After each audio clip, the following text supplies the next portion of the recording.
धन्यवाद हरीश जी। और मीडिया के आज उपस्थित इस प्रेस क्लब धर्मशाला में सभी मीडिया बंधुओं का मैं धन्यवाद करना चाहूँगा।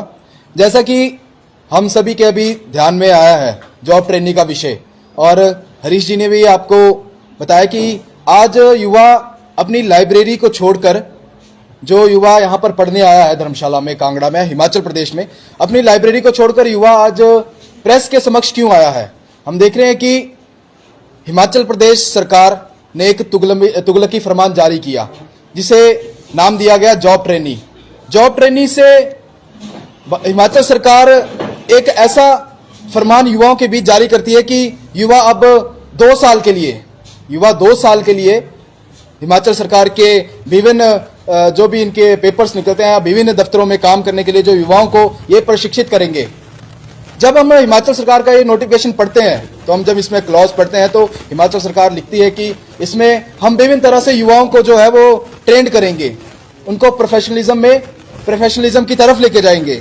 तो आज युवाओं का ये सवाल है कि क्या हिमाचल सरकार इस तरह युवाओं का हनन करके, इस तुगलकी फरमान को जारी करके युवाओं का शोषण जो आज कर रही है वो कितना उचित है। अगर ये जॉब ट्रेनिंग का जो विषय हिमाचल सरकार जो भी युवाओं के ऊपर थोप रही है, इस जो है फरमान को हम थोपना ही कहेंगे। क्या युवा वो इतने सालों तक लाइब्रेरी में अपना पठन पाठन करके क्या अपने जॉब के लिए तैयार नहीं होता है? किस तरह से वो कह रहे हैं कि आप 2 साल काम करिए और 2 साल बाद हम एक और पेपर लेंगे डिपार्टमेंटल या किसी एजेंसी को हायर करके, और फिर हम तय करेंगे कि आप आगामी इस कार्य को करने के लिए सक्षम है। 4 साल से लाइब्रेरी में तैयारी कर रहा है, वो सक्षम नहीं है। जब एक युवा किसी भी बड़ी एजेंसी से पेपर देके, चाहे वो HPSSC है, चाहे वो स्टेट का कोई और बोर्ड है, वहां से जब वो पेपर देकर निकलता है, और चाहे वो पेपर किसी एक C कैटेगरी के लिए, B कैटेगरी के लिए, A कैटेगरी के लिए है, वो पेपर देकर निकलता है, तो वो युवा इतना भी डफर और नालायक नहीं है। हिमाचल प्रदेश के मुख्यमंत्री को मैं बताना चाहूंगा, माननीय सुखविंदर सिंह सुक्खू जी, वो युवा इतना नालायक नहीं है। वो युवा वोट के माध्यम से या किसी बैकडोर की एंट्री से नहीं आता है। वो युवा जो है वो पेपर पास करके आता है। और जो आपका एक जो अभी नया फरमान जारी हुआ है कि आप युवाओं के ऊपर 2 साल का जॉब ट्रेनिंग का पीरियड थोपने वाला जो काम किया है, वो युवा बिल्कुल सहन नहीं करेगा। हम देखते हैं कि जब वर्तमान सरकार आज से 2-2.5 साल पहले बनी तो बहुत सारी नौकरियों का वादा किया गया। नौकरियां तो क्या निकालनी थी, पर इस सरकार ने युवाओं का शोषण करने के लिए एक ऐसा फरमान जारी कर दिया जिससे आज युवा घर बैठने पर मजबूर है। अगर हम धर्मशाला क्षेत्र की बात करें, कांगड़ा क्षेत्र की बात करें, पूरे हिमाचल प्रदेश की बात करें, तो युवा इस वक्त 4 लाख से ज्यादा युवा लाइब्रेरी में दिन रात पढ़ाई करके सरकारी नौकरियों की तैयारी कर रहा है। तो जब हिमाचल सरकार इन सब फैसलों को लेने का नीतिगत काम सोचती है, तो क्यों नहीं वो ऐसे लोगों के बीच जाकर इसका फैसला करती है कि ये जो है विषय युवाओं के लिए सही है या नहीं है। आपके चंद ब्यूरोक्रेट, आपके चंद सलाहकार, आपकी चंद राजनीतिक लोग जो है इस विषय को थोप देते हैं। हम सवाल उठाते हैं, आपको 5 साल के लिए जनता चुनकर भेजती है, तो क्या अगर आम जनता भी ऐसा करे कि आपको पहले 2 वर्ष के लिए भेजा जाए, अगर आपका 2 वर्ष का कार्यकाल सही होगा, उसके बाद आपको 3 वर्ष के लिए हम आगामी जो है वो चुनेंगे, तो क्या आप उस फैसले को मानेंगे? अगर युवा जो इतना शिक्षित युवा है, जो अपने हर काम को करने के लिए इतना सक्षम है, वो अपना पेपर क्वालिफाई करने में सक्षम है, तो क्यों वो युवा 2 साल बाद पेपर दे? हम देखते हैं कि जो आप इस अपने आपने क्लॉज बनाया है 3 पेज का, जो हम क्लॉज पढ़ते हैं, तो आप उसमें कह रहे हैं कि आपको किसी भी तरह की सरकारी सुविधा नहीं दी जाएगी 2 साल के भीतर, और 2 साल के बाद अगर आपसे पेपर क्वालिफाई नहीं होता है तो आप उसी पद, उसी रैंक, उसी सुविधा या उसी जो है अमाउंट पर रहेंगे। तो क्या वो युवा बेवकूफ है? और ये तो सरेआम एक धांधली का अड्डा है। जब आप 2 साल बाद उन लोगों को आगे लेकर जाएंगे तो वो तो सामने एक बैकडोर की एंट्री का एक तरीका बना दिया है, ताकि इसमें आपके अपने जो नियर डियर लोग हैं आप उनको आगे भर्ती करें, और जो बेचारा युवा आउटसोर्स के माध्यम से रहे, वो आउटसोर्स की 2 साल वो है वो उसी तरह से रहे और वो पूरी उम्र उसी नौकरी में फंसा रहे। तो क्यों युवा हिमाचल के जो है वो सरकारी उपक्रमों की तैयारी करेगा? तो युवा हिमाचल का जो है वो लाइब्रेरी भी छोड़ेगा और अपने खेती बाड़ी करेगा या बाहरी शहरों की तरफ रुख करेगा। एक तरफ आप कहते हैं कि आप युवा हितैषी सरकार हैं, पर जब बात हम धरातल की करते हैं तो कहां पर आप युवाओं के लिए रोजगार लेकर आ रहे हैं? जब हम बात कर रहे हैं, मान लीजिए हमारे समक्ष कोई बीएड का प्रशिक्षु है, जब बीएड के दौरान वो प्रशिक्षु 5 से 6 महीने अपने स्कूलों में तैयारी करके आ रहा है, ट्रेनिंग करके आ रहा है, तो वो 2 साल बाद क्या बिल्कुल अक्षम हो जाएगा पढ़ाने में? सरकार से इतना सा सवाल है, आपने इस पॉलिसी में जितने भी क्लॉज बनाए हैं आप उनको एक बार खुद पढ़ें। मुझे लगता है कि माननीय मुख्यमंत्री ने इन पॉलिसी को खुद भी नहीं पढ़ा होगा। उनके जो ब्यूरोक्रेट है, उनके जो बड़े बड़े सलाहकार हैं, जो राजनीतिक पृष्ठभूमि से आते हैं, उन्होंने बस इस फैसले को जो है थोपने का काम किया है। और आज हम बात कर रहे हैं कि हमारे माननीय उप मुख्यमंत्री तो बहुत बड़ी बड़ी बातें कहते थे कि नौकरी मिलेगी, 58 साल वाली मिलेगी, परंतु आपने अपनी बेटी को नौकरी लगाने के बाद एक ऐसा फरमान जारी कर दिया जिससे आम युवाओं में रोष है। और आप ये ना समझे कि युवा चुप बैठा हुआ है। और हम तो इसमें पक्ष और विपक्ष दोनों को ही उतना जिम्मेदार मानते हैं, क्योंकि विपक्ष का सबसे बड़ा इसमें रोल बनता था कि आप इस मुद्दे का विरोध करते, परंतु आज हम देख रहे हैं कि ना इसके ऊपर विपक्ष कोई बात कर रहा है, ना कोई पक्ष बात कर रहा है। और आम समाज के जो युवा वर्ग है, हम उनसे भी इस चीज की अपील करते हैं कि अगर आप इस फरमान के अगेंस्ट आज खड़े नहीं होंगे तो ये आने वाली पीढ़ियों को, आने वाली नस्लों को खराब करने वाला फरमान है। अगर आज आप इस आउटसोर्स की भर्ती में भर्ती हो जाएंगे तो पूरी उम्र के लिए आप जो है वो सरकार के गुलाम होकर रहेंगे। और सरकारी नौकरी का मतलब, मुझे लगता था कि आज से पहले लोग अपने सरकारी नौकरी का जब तैयारी करते थे तो अपना फ्यूचर देखते थे। आज अगर हमारे बीच जितने भी लोग हैं, कोई चंबा से है, कोई हमीरपुर से है, कोई ऊना से है, कोई लाहौल से है, कोई किन्नौर से है, जब वो अपने घर से निकलता है तो उसके माता पिता उसको बहुत सारी उम्मीदों से भेजते हैं कि तू पढ़ने जाएगा, उसके बाद नौकरी करेगा और हमारा फ्यूचर अच्छा होगा, या हम जो है वो घर में हर चीज के लिए सक्षम हो जाएंगे। परंतु जब उन माँ बाप की व्यथा हम सुनेंगे आज के समय में, जब माँ बाप ने वो चीज देखी सुनी कि अब आप एक आउटसोर्स की भर्ती का काम करेंगे, जिसे हम एक प्राइवेट नौकरी का जो है फरमान जारी करने का काम किया है। हमारे बीच जैसे अभी कुलदीप जी हैं, वो चंबा, पांगी, भरमौर से, ऐसे दुर्गम क्षेत्र से यहाँ पर पढ़ने आए हैं, तो एक बार कुलदीप जी भी इस पे थोड़ा विषय रखेंगे। धन्यवाद अभिषेक जी। मैं आप सभी मीडिया बंधु का यहाँ पे आने पे हार्दिक स्वागत करता हूँ कि आपने हमारी आवाज को सुनने के लिए आप यहाँ तक आए। और जहाँ तक रही इस ट्रेनी पॉलिसी की बात, तो मेरे को खुद यहाँ पे 5 साल हो गए। अब हर महीने घर वाले कैसे न कैसे करके पैसे भेजते होंगे, वो कैसे सरवाइव करते हैं इधर। और एकदम से सरकार वो आउटसोर्स ही है एक हिसाब से, ये वहां पे आपको कहीं भी ये जो इन्होंने 3 कॉलम दिए और एक में भी मतलब मेंशन नहीं की हुई चीज इन्होंने कि भाई गवर्नमेंट, आप गवर्नमेंट एम्प्लॉय हो गए ही नहीं, वहां लिखा हुआ है, वो तो आउटसोर्स ही हो गया।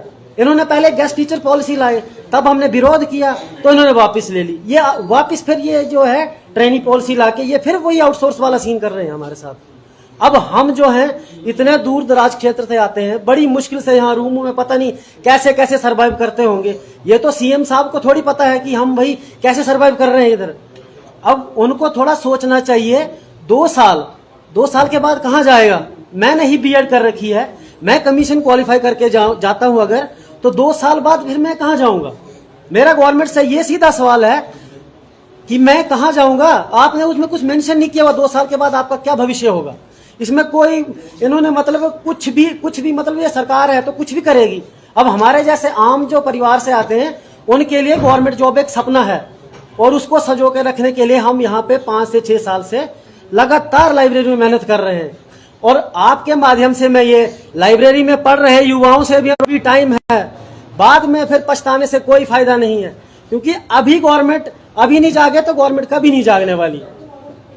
बाकी अब मैं क्या ही बोलूँ, मैं गवर्नमेंट से यह अनुरोध करना चाहूंगा कि अगर इन्होंने जल्द से जल्द इस पॉलिसी को वापस नहीं लिया तो हम सड़कों पे आ जाएंगे, क्योंकि हमारे पास कोई चारा है नहीं।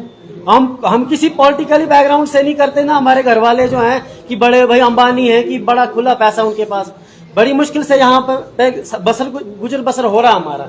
तो आने वाले टाइम में सरकार अगर इस नीति पे कुछ न कुछ विचार नहीं करेगी तो ये जो है अभी तो सिर्फ ये प्रेस मीट ही है, आगे और आंदोलन बड़ा भी हो सकता है और हम आगे करने की पूरी कोशिश करेंगे। जैसे कि आपको अभिषेक जी से और कुलदीप जी के माध्यम से पता चला कि किस प्रकार, अगर मैं शिक्षा व्यवस्था की बात करूं तो एक विद्यार्थी जो है वो +2 करके, ग्रेजुएशन करके, और आज की इतनी महंगी शिक्षा व्यवस्था जिसको हम शिक्षा का व्यवसायीकरण कहेंगे। हिमाचल प्रदेश की अगर बात करूं तो मात्र 350 सीट्स पे जो है सरकारी बीएड होती है। हिमाचल प्रदेश में हर साल 8,500 प्रशिक्षु जो है वो बीएड की शिक्षा प्राप्त करता है। तो मैं पूछना चाहूंगा उस प्रदेश की सरकार से जो तुगलकी फरमान से और हिटलरशाही नीति से ये नीति इंप्लीमेंट करती है, उनको पूछना चाहूंगा कि आपने कितनी सुविधाएं जो है वो बीएड और जेवीटी प्रशिक्षुओं को दी थी। हम लोगों ने, अधिकतर लोगों ने प्राइवेट कॉलेजों से जो है वो बीएड की हुई है, जिसमें 1.5 से 2 लाख का खर्च आता है, मास्टर डिग्री की हुई है, और आज जो है वो +2 के बाद 7-8 साल हमने जो है अपनी क्वालिफिकेशन पूरी करके आज हम यहाँ तक पहुंचे हैं। तो मैं प्रदेश के मुख्यमंत्री से, उप मुख्यमंत्री से और साथ ही शिक्षा मंत्री और इनके जो सलाहकार हैं उनसे पूछना चाहूंगा कि किस प्रकार से और किसके जो अनुमोदन से आपने ये नीति जो यहाँ पे इम्प्लीमेंट की है। साथ ही जैसे अभिषेक जी ने, कुलदीप जी ने बताया कि हम किस प्रकार से हमारे घर वाले, और हिमाचल प्रदेश ऐसे दुर्गम पहाड़ी क्षेत्र है जहां फैसिलिटी ना होने के कारण हम लोग यहाँ पे रूम लेके रहते हैं। अगर कल को सरकार जॉब्स जो है वो बंद कर देगी, अगर ट्रेनी तौर पे कर देगी, तो कौन धर्मशाला में आके रूम लेगा? यहाँ के जो लोकल दुकानदारों का व्यवसाय कौन देखेगा? और मैं सर्वप्रथम जो है वो मीडिया से अनुरोध करूंगा कि आप जो है वो युवाओं के साथ उतरें, और जिला पुस्तकालय के साथ साथ हिमाचल प्रदेश के जितने भी पुस्तकालय हैं सभी से अनुरोध करूंगा।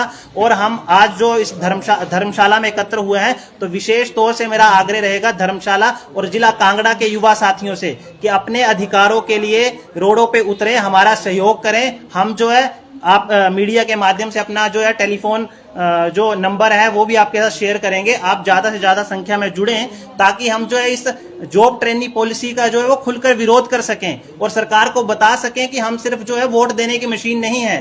यूथ जो है, अगर केंद्र की सरकार, प्रदेश की सरकार यूथ को जो सशक्तिकरण करने की बात करती है, तो ये किस प्रकार की नीति है कि यूथ का जो शोषण किया जा रहा है? तो इसके अगर प्रदेश की सरकार ऐसी नीतियां ला रही है, तो मैं भी मीडिया के माध्यम से राज्यपाल महोदय और राष्ट्रपति महोदय से जो है वो अनुरोध करूंगा कि इन नेताओं के लिए भी स्विट्जरलैंड जैसी नीतियां लाई जाएं, प्रत्यक्ष लोकतंत्र लाया जाए कि अगर जो नेता फिट नहीं है उसको साल के बाद हम वापस बुला लें, तब ये जो है कहीं ना कहीं नीतियां जो है वो समतर होंगी। इसके लिए भी जो है वो हमारे जो राजनेता हैं उनको जो विचार करने की जरूरत है। पर मेरा आपसे सवाल रहेगा, बात करें बीते 2 दिन पहले की, तो आपने एक धरना प्रदर्शन किया, काफी छात्र आपके साथ थे और आज आप प्रेस वार्ता कर रहे हैं। आपको क्या लगता है, प्रदेश सरकार आपकी आवाज सुन रही है कि नहीं सुन रही है? देखिए जी, प्रदेश सरकार तो आवाज सुनेगी और जरूर सुनेगी। ऐसा ना समझे कि अब हम यहाँ से प्रेस वार्ता के बाद जो है वो कोई आंदोलन नहीं होगा। हमारा आंदोलन जो है वो चरणबद्ध तरीके से चलेगा। और आज इस प्रेस वार्ता के माध्यम से सरकार के जितने भी लोग हैं, जितने भी नुमाइंदे हैं प्रदेश सरकार के शिमला में बैठे हुए, ये युवा सड़क तक जाएगा और शिमला तक जाने को भी तैयार है, क्योंकि ये युवाओं की हक की बात है। तो सरकार चाहे हमारा मैसेज प्रेस वार्ता के माध्यम से सुने, अखबार के माध्यम से सुने या सोशल मीडिया के माध्यम से सुने, युवा इतना कमजोर नहीं है कि आप उसके ऊपर कोई भी फरमान जारी कर देंगे तो वो युवा जो है वो चुप करके वो अपने घर पे बैठ जाएगा। ये वो युवा है जिसने देश की तस्वीर बदलने का काम किया है। ये वो युवा है जो देश के लिए या समाज के लिए अपनी जान देने के लिए भी तैयार रहता है। इस मुद्दे को लेकर जो विपक्ष जो खामोश बैठा हुआ है, ऐसे विपक्ष के भी प्रेस वार्ता करता है कि वो उनका कहना होता है कि हम युवा के साथ है। आज वो विपक्ष कहाँ है? देखिए जी, वो तो उनका एक पर्सनल मुद्दा है विपक्ष का, क्योंकि हमारे में से कोई भी विपक्ष का नुमाइंदा यहाँ पर नहीं है। परंतु मुझे लगता है कि ये किसी एक सरकार या पार्टी का जो है वो आंदोलन नहीं है, ये सभी आम समाज के लोगों का है। जैसे हरीश जी ने बताया, धर्मशाला के छोटे से क्षेत्र की बात करेंगे हम, 10 किलोमीटर के क्षेत्र की, तो यहाँ 20 से 25 लाइब्रेरी है। अगर 20 से 25 के लाइब्रेरी वाले जो लोग हैं यहाँ पर चंबा या ऊना या हमीरपुर के बच्चे पढ़ते हैं, अगर वो यहाँ से इस जो है वो जो फरमान को सुनकर जो है वो अपनी पढ़ाई को छोड़ देते हैं, तो सभी लाइब्रेरीज बंद हो जाएंगी। और लाइब्रेरी बंद होने के बाद यहाँ पर जितने भी जो कमरे हैं, जो यहाँ पर बच्चे रह रहे हैं, उनका भी कितना रेवेन्यू जो है वो यहाँ पर बाहर वाले बच्चों का जनरेट हो रहा है, वो भी बंद हो जाएगा। तो इसमें जो है मुझे लगता है कि आम समाज के लोगों को भी उतरना चाहिए। ये ऐसा नहीं है कि किसी एक स्टूडेंट की ही बात है, आम समाज के सभी लोगों का विषय इससे जुड़ा हुआ है और सभी के रोजगार का विषय जुड़ा हुआ है। अगर कोई बच्चा यहाँ पर पढ़ने आता है, अपनी पढ़ाई की तैयारी करने आता है, तो उससे कितना सारा रेवेन्यू भी है जो जनरेट होता है, चाहे वो एक दुकानों की बात है, चाहे वो यहाँ पर पीजी की बात है, चाहे वो अलग हर चीज की बात है, वो जो है वो काम सभी का चल ही रहा है। तो हम सरकार को तो अभी अपील कर रहे हैं कि आप तुरंत, और वैसे भी ये सरकार पलटू सरकार तो है ही, हम पिछले कितने माह से देख रहे हैं कि कितने सारे फैसले सरकार लेती है और महीने बाद वापस ले लेती है, क्योंकि मुख्यमंत्री खुद ही कोई फैसला नहीं पढ़ते हैं, जो उनके ऊपर जो उनको जो है वो जारी कर देते हैं। तो ऐसा ना समझे, अभी हम जो है यहाँ से एक आंदोलन जो है वो शुरू कर रहे हैं। आज हमने प्रेस वार्ता के माध्यम से सरकार को चेता दिया है कि अगर आप इस फैसले को वापस नहीं लेंगे तो हम जरूर आने वाले 5, 7, 10 दिनों में अभी एक आंदोलन चलाएंगे, हर लाइब्रेरी में जाएंगे, हर गली मोहल्ले तक जाएंगे और युवाओं को प्रेरित करेंगे कि अगर आज आप नहीं जागे तो आने वाली आपकी पीढ़ियां और नस्लें खराब होंगी। तो आज हमारे को इस आंदोलन को जो है लंबे स्तर पर लेके जाने की जरूरत है, ताकि सरकार को समझ आए कि ये युवा अगर आपको कुर्सी पे बैठा सकता है तो ये वही युवा है जो आपको कुर्सी से उतार भी सकता है। और सरकार ना भूले, आने वाले 1.5-2 साल में चुनाव नजदीक है, तब आप बड़े बड़े ढकोसले लेकर अगर हमारे युवाओं के बीच आएंगे तो ये युवा आपको दोबारा कुर्सी पे नहीं बिठाएगा। और अगर आज आप इस फैसले को अच्छे तौर से वापस लेते हैं तो मुझे लगता है कि युवा इस फैसले का स्वागत करेगा। वजह क्या मानते हैं, क्योंकि तो पेपर निकल रहे हैं, फिर वो लीक भी हो रहे हैं, उस पर भी युवाओं का बहुत सारी चर्चाएं इस पे हो रही हैं, ऊपर से ऐसी पॉलिसियां जो कि आपको हताश कर रही है। क्या वजह मानते हैं इनके पीछे, क्या वजह सीएम की रही होगी जो पॉलिसी जो है वो बना रहे हैं और फिर चेंज कर रहे हैं? ऐसा है जी, वो अपने एसी वाले कमरों में बैठ के पॉलिसियां बना रहे हैं और मुझे लगता है कि एक पॉलिसी मेकर के नाते पॉलिसी मेकर वो होता है जो समाज में जाकर लोगों की चार बातें सुन के पॉलिसी बनाए। परंतु ये सरकार जो है वो एसी वाले कमरों में बैठकर खुद अच्छे से अपना चाय समोसा करके, चाय पकोड़े खा के पॉलिसी बना रहे हैं। और वजह तो सबसे बड़ी इस पे जी यही है कि ये युवाओं को रोजगार नहीं देना चाहते, जिसको हम प्राइवेटाइजेशन की बात कर रहे हैं, आउटसोर्स की बात कर रहे हैं। ये चाहते हैं कि युवा जो है वो सिर्फ एक प्राइवेट जो है वो गधा मजदूरी करे और जो उसको डेली वेजेस के ऊपर जो है वो काम करे, क्योंकि ये पक्की नौकरी का वादा करके तो आए थे 58 साल वाली नौकरी का, पर अपने बहन बेटियां अपनी जो इन्होंने सारे लोग जो है वो एडजस्ट कर दिए। पर जब आम गरीब समाज का मुद्दा आता है तब ये कहते हैं कि ये पॉलिसी और वो पॉलिसी। परंतु ऐसा है कि हमारे इस आंदोलन से जो है ये पॉलिसी जरूर वापिस होगी, क्योंकि हमें उम्मीद है कि हमारे हिमाचल प्रदेश का सभी युवा वर्ग इसका जो है पूर्णतः रूप से जो है विरोध करेगा।